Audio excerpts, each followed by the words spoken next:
Bonjour les sportifs connectés, c'est Jérôme du blog montrecardiogps.fr. Voilà le gros morceau, la vidéo sur l'autonomie de l'Apple Watch Ultra. Alors après 3 semaines d'utilisation, pourquoi j'ai attendu aujourd'hui pour faire cette vidéo? Eh bien parce que c'est aujourd'hui que Apple a sorti la version 9.1 de WatchOS. C'est encore en version bêta, mais c'est la version de WatchOS qui ajoute le nouveau mode économie d'énergie qui a été annoncé dès le lancement de l'Apple Watch et qui devait sortir au courant de l'automne et avec lequel Apple annonce 60 heures d'autonomie en enregistrement GPS pour des week-ends, rando et autres.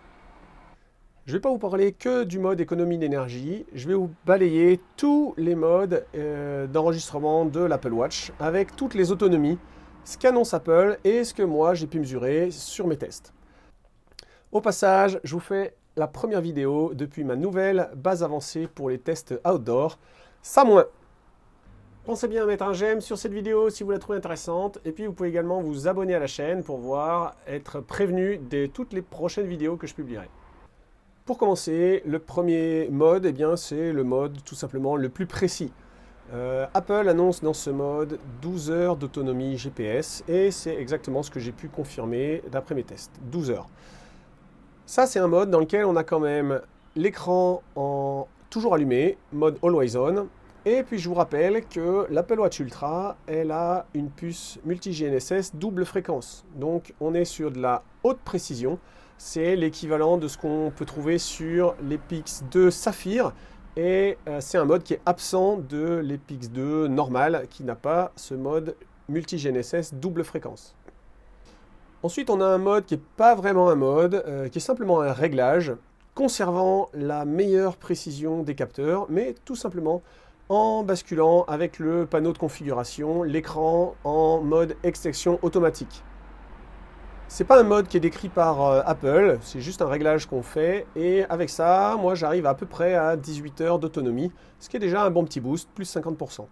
Tout en conservant la meilleure précision GPS, c'est-à-dire multi-GNSS double fréquence.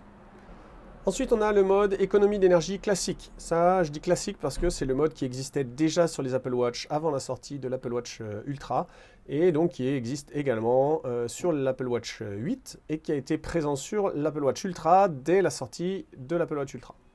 Alors, dans ce mode, on perd quelques fonctionnalités, notamment l'écran est en mode extinction automatique. L'Apple Watch coupe le Wi-Fi et les connexions cellulaires. Elle coupe les notifications, ou en tout cas elle les vérifie moins souvent, ce qui peut entraîner des retards de réception des notifications. Et puis elle coupe les vérifications et alertes qui se passent en arrière-plan, comme l'alerte d'arythmie cardiaque ou l'oxygénation sanguine. Là encore, Apple donne pas de chiffres avec ce mode. Moi, j'arrive à peu près entre 20 et 22 heures d'autonomie sur un enregistrement GPS. Ensuite, il y a le nouveau mode économie d'énergie qui n'existe que sur l'Apple Watch Ultra et qui a été présenté à la sortie de l'Apple Watch Ultra. Ça, c'est un mode dans lequel Apple annonce 60 heures d'autonomie. Moi, dans ce que j'ai mesuré, eh bien, j'arrive à peu près 100 heures d'autonomie, c'est-à-dire à peu près une perte de 1% de batterie par heure d'enregistrement GPS. C'est énorme. Franchement, qui aurait cru un jour pouvoir faire un tel ultra de 100 heures avec une Apple Watch? Alors en l'occurrence, une Apple Watch Ultra. Il y a deux explications. La première, c'est la différence entre 60 heures, 100 heures. Pourquoi moi j'arrive à 100 heures alors qu'Apple arrive à 60 heures? Eh bien tout simplement parce que Apple, dans sa donnée, ils n'annoncent pas 60 heures d'enregistrement GPS, mais ils annoncent un week-end d'aventure de 60 heures dans lequel vous allez faire du sport, dormir et puis utiliser votre Apple Watch. Donc dans les détails, c'est 15 heures d'enregistrement GPS, plus 600 vérifications de l'heure, donc activation de l'écran par un mouvement du poignet, 35 minutes d'utilisation d'applications diverses, non sportives, 3 minutes de conversation téléphonique et 15 heures de suivi du sommeil. Donc vous voyez que sur ces 60 heures, c'est pas 60 heures de sport. Moi, je vous annonce 100 heures d'enregistrement GPS. Et ensuite, la deuxième explication, eh bien, c'est comment est-ce qu'on arrive à une telle autonomie. Vous allez voir que là, il y a quand même pas mal de petits bémols. Le premier, c'est qu'on ne peut utiliser ce mode qu'avec l'application exercice de base. Vous oubliez Workout Doors, donc déjà, vous vous privez de pas mal de choses, notamment de la cartographie, du suivi d'itinéraire. Le deuxième point, c'est que ça n'est pas utilisable sur tous les profils de l'application exercice, mais uniquement sur le profil course à pied, randonnée et marche. Donc là, c'est dommage si vous vouliez faire bien, une grosse activité, un gros week-end de VTT ou un gros week-end, je sais pas, kayak de mer, n'importe quoi. Désolé les gars, ça, c'est pas possible. Alors que fondamentalement, je vois pas beaucoup de limites, sauf une. Vous allez voir, je vous expliquerai après dans le détail comment fonctionnent les prises de position GPS. Le troisième point, eh bien, c'est que ce mode il désactive encore plus de choses que le premier mode classique d'économie d'énergie. Alors, on retrouve l'extinction automatique de l'écran, la coupure du Wi-Fi et de la connexion cellulaire, les notifications qui sont checkées de manière moins régulière, et puis les mesures en arrière-plan. En plus de ça, on a donc une prise de position GPS toutes les 2 minutes. Alors, sur ce point, j'ai ouvert le fichier GPX qui est enregistré par l'Apple Watch. C'est pas tout à fait un point toutes les 2 minutes. C'est plutôt une série de 10 à 14 points sur toutes les 2 minutes. Donc en gros, la montre active sa puce GPS. Elle enregistre un point GPS, un deuxième, un troisième pour vérifier où elle est. Donc on a un petit tronçon qui est précis. Et ensuite, on a un grand gap de presque 2 minutes dans lequel il n'y a pas de position GPS. Mais vous allez voir que les ingénieurs d'Apple ont cherché des moyens de contourner cette problématique. Ça baisse également la fréquence du capteur cardio-optique avec une prise toutes les minutes.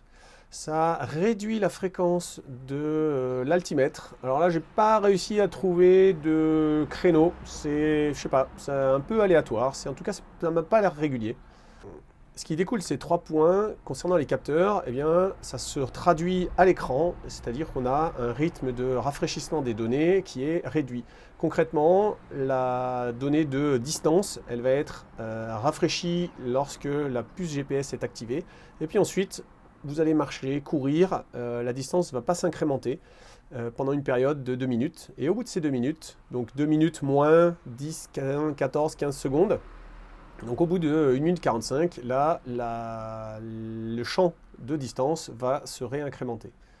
Ensuite, on perd également toutes les alertes et toutes les données de puissance au poignet, running dynamics comme l'oscillation verticale, etc. Tout ça, vous oubliez.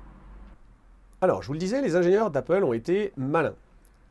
Sur la première moitié de ma séance sortie test, eh bien, j'ai remarqué que la distance de l'Apple Watch Ultra était presque parfaitement identique à celle des autres montres que je portais à ce moment-là. J'étais parti avec 4 montres ce matin et j'avais une distance quasiment identique. Or, on se dit quand même des points toutes les 2 minutes avec un trou de 1 minute 45 entre 2 séries de positions GPS. Ça devrait faire des grandes lignes droites, ça devrait couper les virages et la distance devrait être largement inférieure. Or là, c'était vraiment presque aussi précis. Ce qui se passe, c'est qu'en fait, la montre utilise la seule connexion qu'on a conservée sur ce mode, c'est-à-dire la connexion Bluetooth avec l'iPhone. Et là, elle fait un genre de d'aimant sur la route, un genre de snap to route. Alors snap to route, c'est Suunto. Garmin a également ça, je ne sais plus comment ça s'appelle. C'est le mode qui plaque la trace GPS sur les routes. Donc dès lors que vous portez votre iPhone, l'iPhone a l'application Maps, sait où sont les routes et les chemins, en tout cas la majorité des chemins, et puis du coup elle s'en sort avec les données de l'Apple Watch, soit les données du GPS, soit lorsque le GPS est coupé, elle utilise les données de l'accéléromètre ou du gyroscope. Elle a une trace qui n'est pas très propre, mais elle recale ça sur les routes et chemins, et on arrive à avoir une bonne précision GPS. Alors dans la deuxième partie de mon itinéraire, j'ai éteint mon iPhone. j'ai pas juste mis le mode d'avion, je me suis méfié des petits filous d'ingénieurs qui se seraient dit, bon, les gens ils vont mettre le mode avion, mais nous on va conserver un petit peu de Bluetooth pour améliorer nos données. Donc j'ai éteint mon iPhone. Et là, eh bien, on est vraiment passé dans le mode où on a des gros blancs et on commence à avoir les erreurs de distance qui augmentent au fur et à mesure où on fait du chemin. Donc là, concrètement, eh bien, je m'attendais à des grandes lignes droites qui coupent les virages, donc je m'attendais à une précision qui soit réduite, c'est-à-dire que la mesure de la distance soit inférieure à la mesure réelle, puisque si moi je fais un chemin en S comme ça, et que la montre trace des tout droits, eh bien, je devrais avoir une distance à l'écran de l'Apple Watch qui est plus petite que ma distance réelle, qui m'était donnée, en l'occurrence, par 3 autres montres GPS. Eh bien, en fait, non. La distance, elle a été plus longue. Alors, l'explication, c'est que eh bien, j'ai été dans les montagnes là-haut, donc j'ai probablement fait des plus petites foulées que d'habitude quand je suis sur le plat. Et la montre, entre 2 positions GPS, elle a utilisé l'accéléromètre pour essayer de mesurer la distance que je parcourais. Un peu un genre de Fuse Track ou Ultra Track de Garmin ou Suunto. En gros, elle compte le nombre de balancés de poignets que je fais. Grâce à toutes les activités que j'ai fait précédemment, elle connaît à peu près ma longueur de foulée, ou en tout cas elle connaît ma longueur de foulée moyenne, et puis elle fait une multiplication, et puis elle se dit, du coup, bon, ben voilà, s'il a fait 100 pas de 1 mètre, ça lui fait 100 mètres. Or, comme j'étais dans les montagnes, dans une portion très raide, j'ai dû faire des plus petits pas, mais ça, la montre, elle ne le sait pas. La montre, elle continue de compter un pas, 1 mètre, un pas, 1 mètre, un pas, 1 mètre, même si, eh bien, dans la montée, mes pas faisaient peut-être plus que 60 cm. Donc ça, eh bien, ça explique qu'à l'arrivée, eh bien, l'erreur est quand même assez grande, hein, parce que sur les 2 derniers kilomètres, elle m'a trouvé une erreur de 400 mètres. Ensuite, on a l'autonomie en utilisation normale, c'est-à-dire vous portez votre montre au poignet, vous faites toutes vos activités et quelle durée il se passe entre 2 recharges. Ça, c'est ce qui fait très peur aux gens dès qu'on parle d'Apple Watch et c'est ce qui est bien amélioré avec l'Apple Watch Ultra puisque on a une autonomie annoncée de 36 heures. Alors, c'est 36 heures avec une grosse utilisation. 180 vérifications de l'heure, donc activation de l'écran, 180 notifications, 90 minutes d'utilisation d'applications diverses, une séance de sport de 60 minutes avec GPS et lecture de musique. Et avec tout ça, on arrive à 36 heures. Moi, maintenant, avec l'usage que j'en ai, eh bien, je recharge l'Apple Watch Ultra tous les 2 à 3 jours. C'est principalement en fonction de la quantité de sport que je fais, de l'utilisation du GPS. Eh bien, j'arrive régulièrement, facilement à passer 2 jours, donc 48 heures, et même assez facilement d'arriver à 3 jours. Donc c'est plutôt pas mal. Alors, une fois qu'on a dit tout ça, le mot de la fin c'est quoi? Eh bien, moi, à mon avis, j'ai un point positif, un point négatif. Alors, bon, allez, je vais terminer par du positif. Donc, le point négatif, c'est que ce nouveau mode économie d'énergie, c'est un peu comme le Ultra Track de Garmin. C'est pas franchement utilisable. En fait, bon, ça a été beaucoup mis en avant. C'est l'argument marketing. C'est pas forcément un argument massu, hein, mais c'est vraiment un des arguments marketing de l'Apple Watch Ultra, c'est-à-dire d'avoir plus d'autonomie, de pouvoir faire du sport plus longtemps. Et in fine, concrètement, on se rend compte que c'est quand même hyper restrictif, randonnée, course à pied, que si on fait de la course à pied, on perd énormément de métriques, et puis que dans tous les cas, c'est pas correct sur les distances. Franchement, moi, si je fais de la randonnée, si c'est une randonnée, on va dire, de à peu près 18 km, bon, si c'est pour dire on va faire à peu près 18 km, autant que je prenne pas de montre GPS, puis à la fin, je dirais j'ai fait à peu près 18 km. Si je prends une montre GPS, c'est pour savoir que j'ai fait 18 km 600. Je suis pas à 50 mètres près, je suis pas à 100 mètres près, mais 600 mètres près, ouais, quand même, sur une petite randonnée comme ça.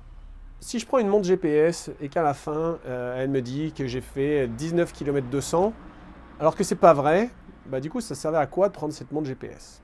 Et puis le mode où l'Apple Watch Ultra prend ces quelques points GPS et ensuite plaque la trace sur les routes tirées de l'iPhone pour avoir une bonne précision GPS, c'est bien gentil, mais ça sert à rien de me vendre une montre GPS qui tient 60 heures si mon iPhone, lui, il va mourir d'autonomie au bout de 24 heures. Donc en gros, j'ai pas besoin de prendre une batterie externe pour recharger ma montre, mais il faudra que je prenne une batterie externe pour recharger mon iPhone. Bon, si je prends une batterie externe, je pourrais recharger ma montre, quoi. Ça, c'est pas la peine. Le côté positif maintenant, c'est quoi?